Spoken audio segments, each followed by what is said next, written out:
আসসালামু আলাইকুম গ্যাস। আমি এখন বর্তমান আছি গ্রামের বাড়ি ঠাকুরগাঁও জেলা। এখানে আসছি নদীর পার ঘুরতে। এখানে আসে দেখি আমার মামু ধান কাটা কাজ করতেছে। তো আমার মামুকে আমি কিছু বলবো।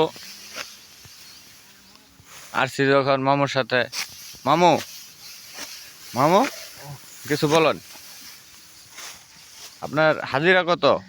আমার হাজিরা বাবা 400 টাকা। এখন ডাল সিজন তো, কাজ কাম নাই, কি আর করবো, বসে না থেকে বেকার খাটাই ভালো। এখন জোরে বসে না থেকে বেকার খাটাই ভালো, কি করব, এখন ডাল সিজন তো বাবা, ইনকাম নাই, কাজ কাম নাই, এর জন্য করতেছি। যাই হোক, আমি কি করার আছে, পেট তো খায়, বসে তো থাকলে চলবে না বাবা।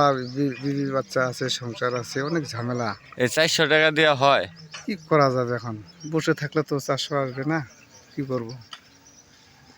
দেখ, বাচ্চা আছে, মেয়ে বিয়ে দিছি, নাতি আছে, খাওয়াইতে হয়, কিস্তি আছে।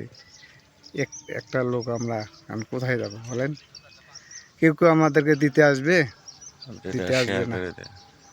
কেউ আমাদেরকে দিতে আসবে না। গরিবকে কেউ দেখতে পারে না, আজীবন দেখতেও পারবে না। ভিডিওটা আমাদের আমাদের এইভাবেই মরতে হবে, কষ্ট জীবনযাপন নিয়ে, কি করব আর, কোথায় যাব। শেয়ার করে দেন। কমেন্ট শেয়ার করে দিবেন, ভালো লাগলে সাবস্ক্রাইব করবেন। আসসালামু আহ, আলাইকুম। আর আমার ভাগনাকে দোয়া করবেন, ও ঢাকা শহরে থাকে, ও যেন সুস্থ থেকে ভালো থাকে। ও টিকটকের মধ্যে চলে গেছে, যদি ও ভালো টিকটকার হইতে পারে। সবাই কমেন্ট করবেন, শেয়ার করবেন, সাবস্ক্রাইব করবেন। ধন্যবাদ।